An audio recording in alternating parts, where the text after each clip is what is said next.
Today we're taking a look at 3 different Seiko GMTs in 3 different price ranges, starting out at around $475 and going all the way up to $5,500. We're going to talk about some of the similarities and differences and how all 3 of them have a QC issue, even the $5,500 Seiko.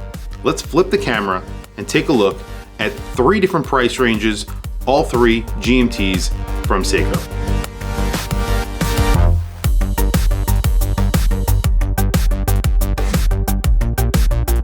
So when I originally planned this video, I was just going to be doing a straight comparison of these 3 watches.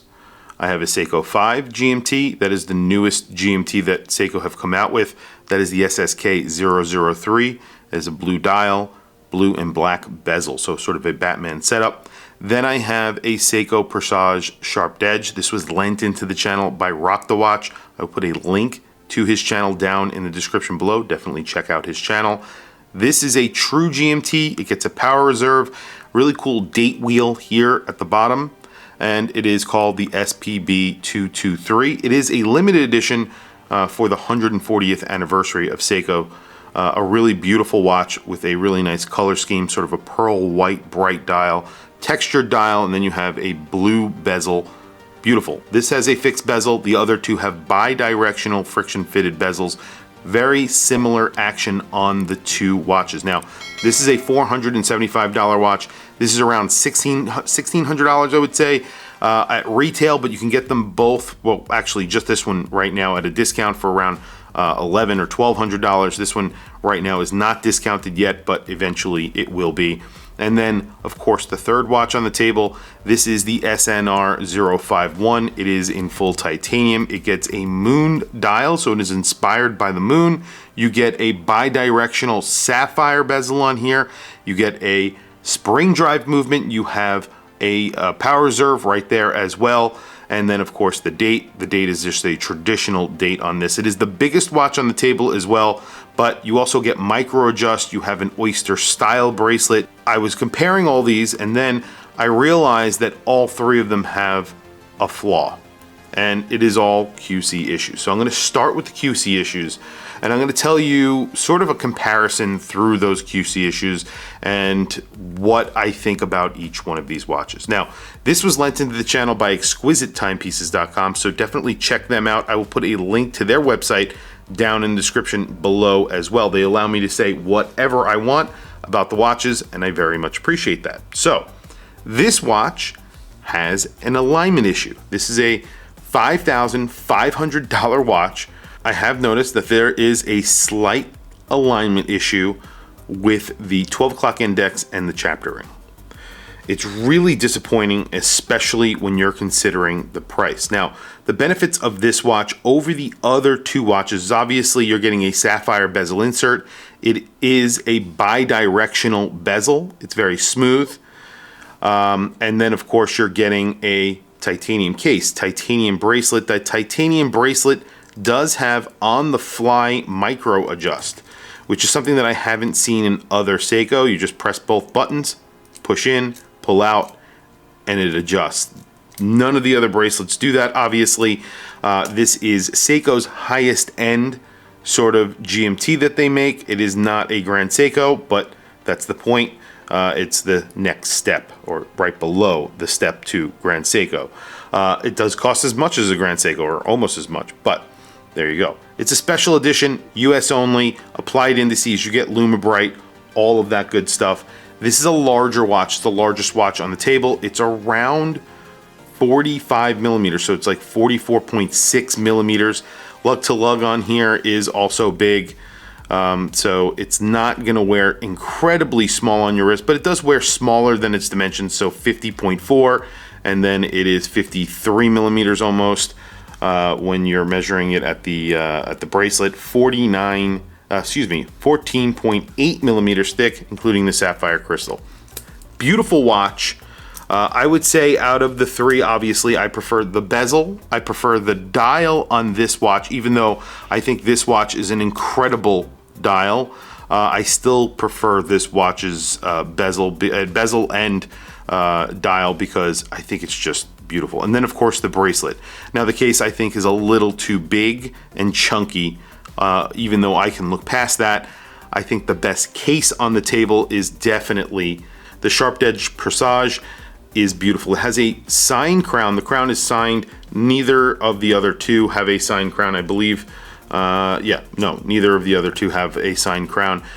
This one is in stainless steel, but the case, the shape of the case, and the look of the case, I really do like the Sharp Edge Presage. This is powered by a 6-arm movement. This also has a bezel alignment issue. So it's the indice on here, it's the bezel on here. This has a fixed bezel, and unfortunately for Seiko, fixed bezels aren't really a good idea for them, especially if they have a 12 o'clock index and a chapter ring. If you don't have a chapter ring, it might be a little bit better, but since they're putting a chapter ring, a fixed bezel, and you have that 12 o'clock index, it just doesn't all line up. You do have a beautiful hemp pattern on the dial. You have the date there at the 6 o'clock or right above the 6 o'clock. It's a radial date. Really looks good. And then you have the power reserve. That hemp pattern is beautiful. The Lume isn't as good as the other two on this watch. So I think between the three, I believe that this has the best Lume, but we'll do a Lume shed at the end because I just recently got that. And that's a watch that I actually purchased from Carrot & Co. here in New York.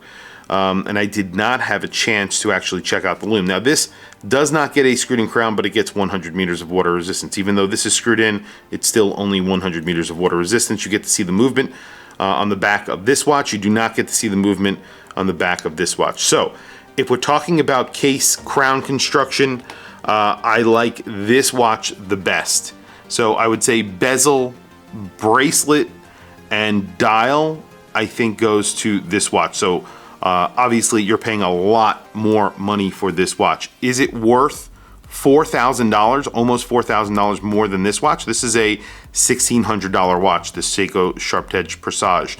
That's the SPB 223 limited edition, like I said, for the 140th anniversary of Seiko. I don't know, but considering both have issues, it's pretty crazy. Now, if you watched my latest video that I did for this watch, this is the watch that I literally just bought. It is the new Seiko 5KX GMT. This is the SSK003. I thought I got a unicorn. I thought that I got a watch from Seiko without any QC issues. I thought that the 12 o'clock index and the chapter ring lined up. It does. That's actually not the issue. The issue is when I looked at the macro video that I did for this watch, I noticed that there was dust on the seconds hand. And while it's swinging around the dial, there is actually sort of like a little horn that is coming off of the second hand. Now, I don't know if it's dust or if it's just a QC issue, literally maybe a little shaving of metal that is coming off of the second hand itself. I don't know, but now that I've seen it, I can't unsee it. I didn't see it originally, now I see it, and it's really annoying. That being said, and that disappointment, the bezel action on here is almost exactly the same as this $5,500 watch. That is very good. Also, I believe that the Lume is just as good. I do like the red colored GMT hand the best on this watch. This gets the 4-arm movement, so this is the newest movement from Seiko that is a GMT. Obviously, the GMT functionality on these two watches are actual GMTs, so these are true GMTs. They have traveler's function where the local hour hand jumps. It's the GMT hand that moves when you are setting the GMT hand on this watch, but this watch only costs $475. Now, is it as good as the other two watches that we're looking at on this table? No. But is it? Now, this is almost the tax on this watch is what this watch costs. Is that worth the extra money when compared to this? No. I have to say it is not. Even though you're getting titanium, you're getting a sapphire bezel, you're getting all of that good stuff, there are a lot of good points to this watch, especially considering the price. Now, there's flaws. Obviously the press clasp is really junk, and at this price point it doesn't matter. Even if this was $300, they should be putting a milled clasp on here. Makes no sense. The forearm movement you can see from the back. I really don't care. It's not a very good looking movement. And the other part is that this still gets a hard Lex, which again, even if this was $100 cheaper than it is, this should still get a sapphire crystal. I don't know why they would put a hard Lex on a watch that costs almost $500. Doesn't make any sense. So with that being said, I still think it's a very good value.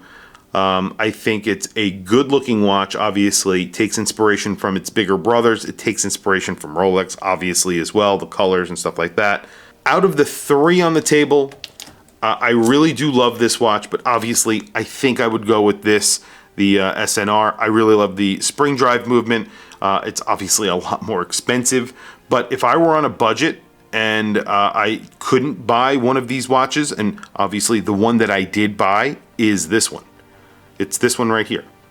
I love this, but I don't like that this has a stationary bezel. I wish that they came out with a sharp edge Presage with a rotatable bezel, but they will not, because it's sort of a dress sports watch, not a true sports watch. So it takes this watch out of the running for me. So it would really be between these two watches. It's kind of crazy. The $475 watch and the $5,500 watch. The case is smaller, so I think overall it's just going to be a more comfortable watch. Now let's do measurements on this, because I did not do measurements on this one. This is a 42 millimeter watch, depending on where you grab it, but it's like 42.3 millimeters.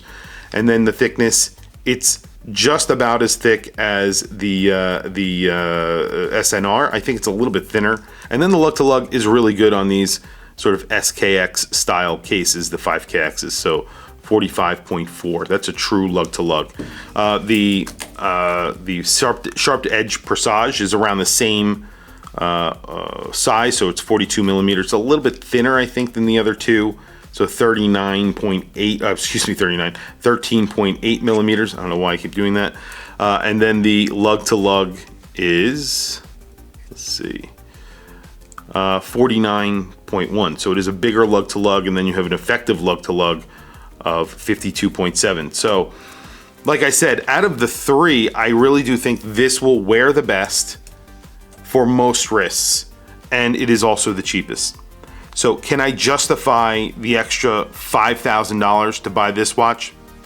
No, I genuinely cannot. I really can't. That's what I feel. So very quickly, I'm gonna throw all three of these watches on my wrist, then we're gonna do a quick Lume shot, and then we'll wrap up the video. So today I have a Grand Seiko on. This is a Seiko video. So this is a Grand Seiko chronograph. Usually these are GMTs. This one is not a GMT, but it is an awesome watch. This also has a sapphire bezel insert. Just a beautiful, beautiful watch. I love it. And then of course it has a stainless steel bracelet. This actually has screwed links in it, which is very, very different for Seiko. Look at that. Good looking watch, right? Anyway, very quickly, let's throw all three of these on my wrist quick, because this is running a little long and I don't want this to run that long. So here is the new 5KX on my wrist. This is a 42 millimeter watch. Definitely wears smaller than the 42 millimeters. As you can see, I really like this watch. It's a good looking watch. Then the next watch we have is, and ironically fitted to my wrist because Rock the Watch has basically the same size wrist, another stainless steel watch. It wears a little bit bigger, obviously, because you do have longer lugs. It's gorgeous. It's a really beautiful watch. I do wish, like I said, rotating bezel, that would really complete it for me. But other than that, I do like the bracelet. I don't love the polish, so it's more of a dressy style GMT. Last but not least, definitely not least, is the SNR. The most expensive of the bunch, but it does wear the biggest of the bunch. You can see it wears high on my wrist because it is a big, thick watch. I love it though. Unfortunately, all three of these do have QC issues, which is pretty incredible considering that they're at 3 different price points. If I see a QC issue on a watch like this, it's $500. It's more forgivable than a $5,500 watch. I think there's really not much of an excuse that you can come up with for that. Anyway, quick Lume shot. Okay, so I've mixed it up a little bit here. You have on the far right, you have the 5KX. Obviously not a lumed bezel. If they lume the bezel on here, I would think it would be better than the SNR. The SNR is in the middle. You have a lumed sapphire bezel. So yes, I think that has the best lume. But considering the price, again, the dial isn't as lumed as the cheaper watch here, the 5KX. I mean, something to be said. And then, of course, the far left, we have the sharp edge Presage. Not a lot of lume here. Again, sports sort of dress watch, so they only put little dots of lume for the indices. That's unfortunate. Hands are lumed and liberally applied with lume. All of them have the Lume-Bright, so it's all the same lume, just different applications across the three. Beautiful watches. All three are awesome watches. They're all very good looking, but I think that obviously the best value with, I mean, which kind of makes sense, it's a $475 watch, is the 5KX. I think that the SNR is my favorite, but I don't think I could justify the $5,000 difference in those two watches. I can't justify it. I can't even justify that against the sharp edge Presage because there's a $4,000 difference there. I cannot sort of grasp where that money goes. So it's not that much better. But there you go. That's how Seiko works. And then of course we get into Grand Seiko, another animal. Although you can get a Grand Seiko in this like $6,000 range, that is a GMT spring drive. It's 44 millimeters. You have a rotating bezel, so that might be the way to go over the SNR if you are interested in that. Of course, you wouldn't get micro adjust, and you won't get a titanium watch, I don't believe. But tell me what you guys think down in the comments below. I do have to return the SNR and the Sharp Edge Presage to their owners. Unfortunately, I will be very sad to see them go because I think they're pretty awesome watches, but that's the way it goes. I do get to keep the 5KX because that is my watch. I paid for that. And say lovey, that's really it. Anyway, tell me what you guys think down in the comments below. I want to hear from you guys. Please also don't forget to like and subscribe, hit that bell icon. It is super helpful for the channel and I very much appreciate it. Please follow me on Instagram. My Instagram is WatchChrisBlog, all one word. I have some links in the description. Those links are to Amazon. If you click those links and buy anything, it helps support the channel. It doesn't cost you anything extra. However, I very much appreciate it. Anyway, thank you for logging on. I'll catch you guys in the next video.